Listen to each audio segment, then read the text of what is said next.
Muito bem, estamos de volta então aqui e temos estado sempre a falar.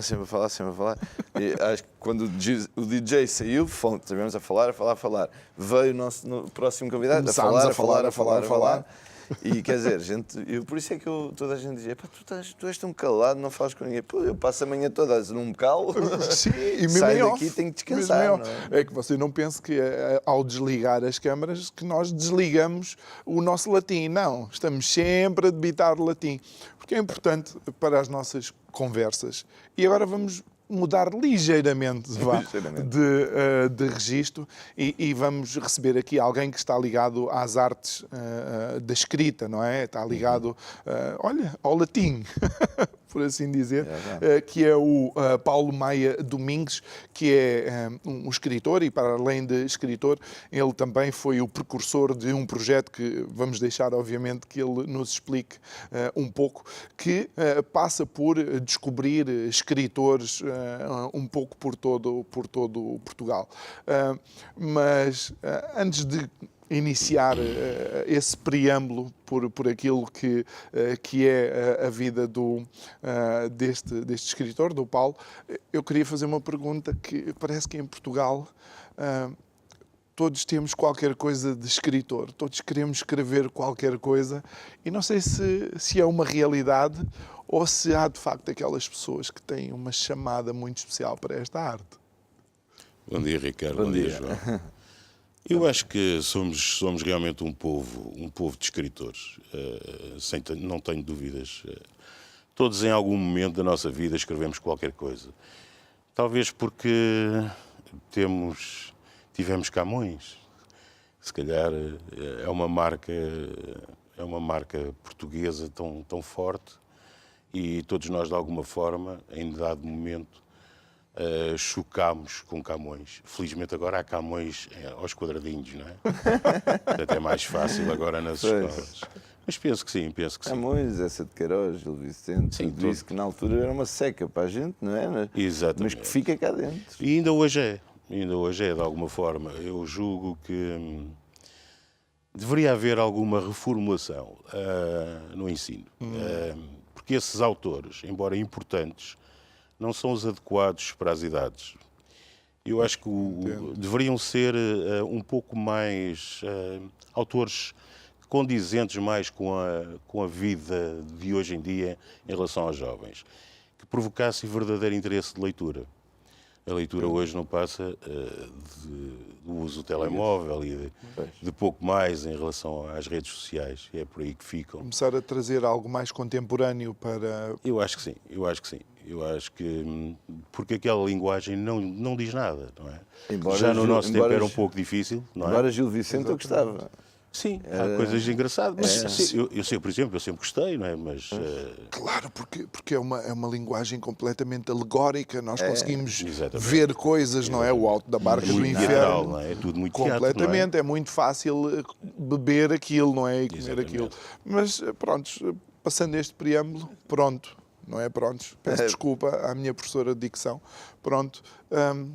Como é que você chega à escrita? Sim. Tínhamos combinado. Como é que o Paulo chega à escrita? E uma maneira fácil, isto é que é português. É tal dar a volta à questão, em vez de tratar por tu, consegue aqui desviar. Diz o Paulo, pronto, está bem. Ora, como é que eu chego à escrita? Bom, eu não sei, eu vou fazer uma confissão, já fiz a algumas pessoas, em particular, bem amigas e íntimas. A minha irmã, quando era garota, eu tenho uma diferença da minha irmã de 14 anos, 15 anos, e escrevia. E eu era garoto, tinha uns 8 anos, 7 e poucos, tinha acabado de aprender a escrever. E eu via sempre contar maravilhas, que ela escrevia muito bem. E eu, um belo dia, para não ficar atrás, e como era criança, Calculei. o que é que eu fiz? Fiz um pequeno poema. Uma quadra que eu, sinceramente, não me recordo. Mas como achei pouco, então fiz o Plágio de uma. Que era bastante conhecido ainda por cima, grande inocência, não é? A minha. Fui confrontado com isso e A partir daí escondi tudo o que escrevia. Portanto, eu passei a escrever aí por volta dessa altura. Plagiar foi o único. Foi a única vez, nunca mais. Nunca mais. Epá, ficou-me de emenda, não é? Claro. E então, a partir daí, tudo o que escrevia escondia. Escondia. E escondi até perto dos 50 anos. Poxa. Ou aos 50 anos. E um amigo meu, que é o José Luís Cordeiro, um fabuloso poeta, estávamos em conversa, através das redes sociais, e ele disse-me, então, mas deixa-me, mostra-me lá, tu escreves, mostra-me lá qualquer coisa. E eu, muito a medo, mas mesmo muito a medo, mostrei. E a primeira resposta dele foi, opa, eu gostava de escrever assim. Tu tens que mostrar, mostra-me mais. E assim foi. Daí, até em 2013, então há um desafio de escrevermos um livro em coautoria, que é A Esperança da Tristeza. Esse pequenito livro foi escrito por mim e por José Luís e tem algumas particularidades. A última palavra do texto de um é a primeira do texto do outro, e assim sucessivamente. É um jogo, então. É um jogo de palavras. É. E a parte... as páginas ímpares são dele e as pares são minhas. Isto é essencialmente poesia.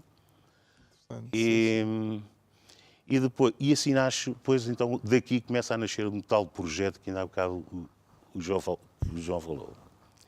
Esse projeto surge com a dificuldade de publicar.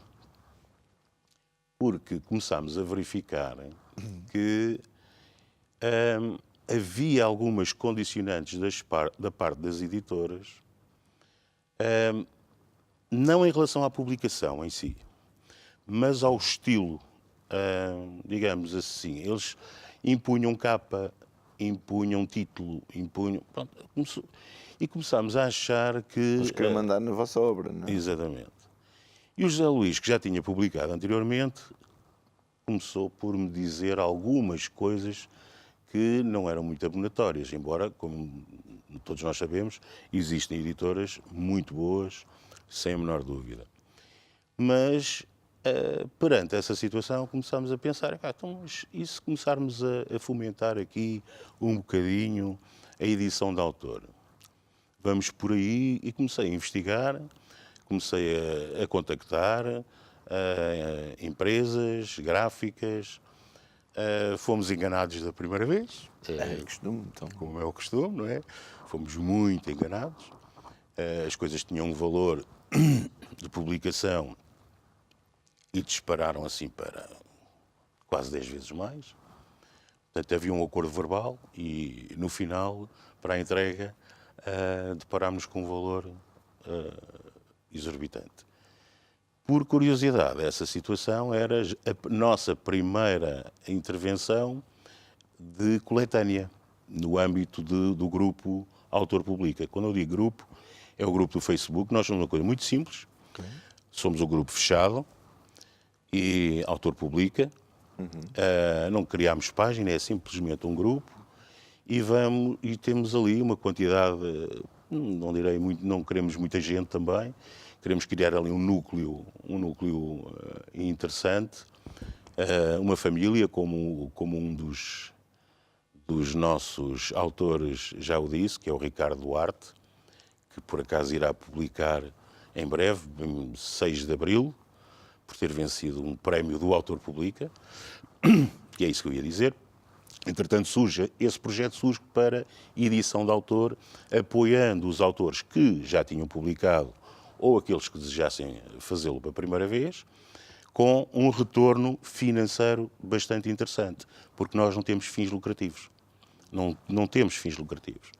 O que temos é a vantagem de conseguir que haja retorno financeiro, no sentido de que o autor não tenha que fazer investimentos, ou se o fizer, é recuperável. Okay. Sim. E assim mantém toda a estrutura e consegue motivar-se para nova publicação. E isto é muito importante, porque há autores que se perdem um bocadinho porque deparam com um encargo financeiro que, de alguma forma, os impede de dar continuidade Tem e que alguns são pagar muito para bons. publicar. Exatamente. Claro, claro. Pois, porque as editoras não fazem as coisas à borla, não é? claro, Portanto, toda a gente tem que ganhar a sua vida e há alguns que são ótimos, sem dúvida. E o Autor Publica surge assim, surge dessa forma. Em 2015 fizemos a primeira edição do Prémio Autor Publica, que permite a publicação de um livro sem qualquer encargo. Portanto, digamos que é um acordo que temos com a gráfica, tem a ver com plafons, é evidente que eles ganham o dinheiro deles, não é?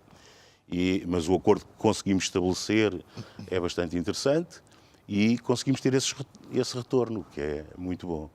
E todos os anos fazemos isso. Fizemos em 2016, peço desculpa, 2017 e 2018. E são pré-selecionados, não queremos um volume exagerado de pessoas, portanto há uma pré-seleção.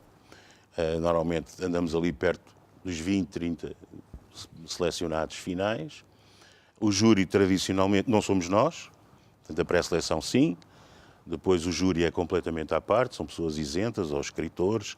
Já tivemos um juiz que também é escritor, que abandonou a magistratura, por exemplo. Já tivemos o Inspetor-Geral das Atividades Culturais, também como júri. Quer dizer, no fundo, Paulo, deixa-me lá ver se... Eu não estou muito longe da realidade se disser que a Autor Publica é como se fosse uma associação sem fins lucrativos para apoiar autores que queiram publicar. Sim, não é bem uma associação, digamos que é um grupo de amigos. É um grupo de amigos. E que queremos construir, estamos a construir de forma a criar um núcleo, digamos, um núcleo duro, entre aspas, não é? Mas de pessoas que tenham esta vontade, tenham esta motivação, também a disponibilidade, porque isto equivale a bastante trabalho, pode não parecer, mas, por exemplo, o ano passado tivemos 1000 e não sei quantas participações de autores, não, mas do volume que os autores apresentavam.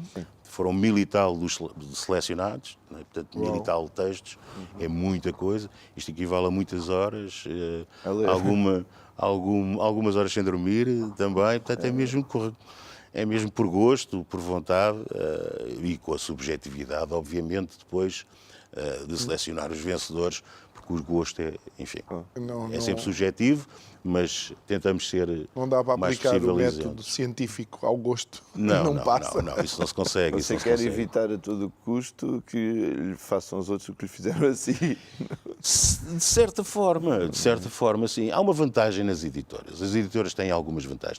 Têm acordo com livreiros, às vezes com hotéis, enfim. Nós ainda não chegámos a um ponto desses. Estamos em conversações com alguns pontos de venda, com patrocínios, que não vou ainda falar porque ainda não estão falados e não está tudo acordado, mas é uma coisa que temos vindo a trabalhar no sentido de oferecer mais prémios. Este ano, por exemplo, oferecemos uma coisa curiosa, que foi um passeio ou iniciar um passeio a cavalo, ou uma aula de equitação, ou passeio ou aula de equitação. Portanto, fizemos um jantar a dois, um jantar romântico a dois, e o primeiro prémio foi a publicação, e vai ser a publicação do livro que eu referi ainda há bocadinho. Depois, exatamente por isso, e por estar a dar apoio à publicação dos outros, eu que tenho cerca de 6 livros em carteira, não publico. Portanto, dou primazia aos outros. Depois o espaço não tem que ser um bocadinho jogado entre as responsabilidades familiares e o apoio e a minha profissão. Portanto, tenho que andar aqui a fazer algum jogo de cintura. Mas garantidamente este ano vou publicar a solo, porque o segundo livro... porque estes são todos em coautoria. Estes são coautoria. Este é com Ana Fonseca da Luz, uma fantástica escritora, poetisa também.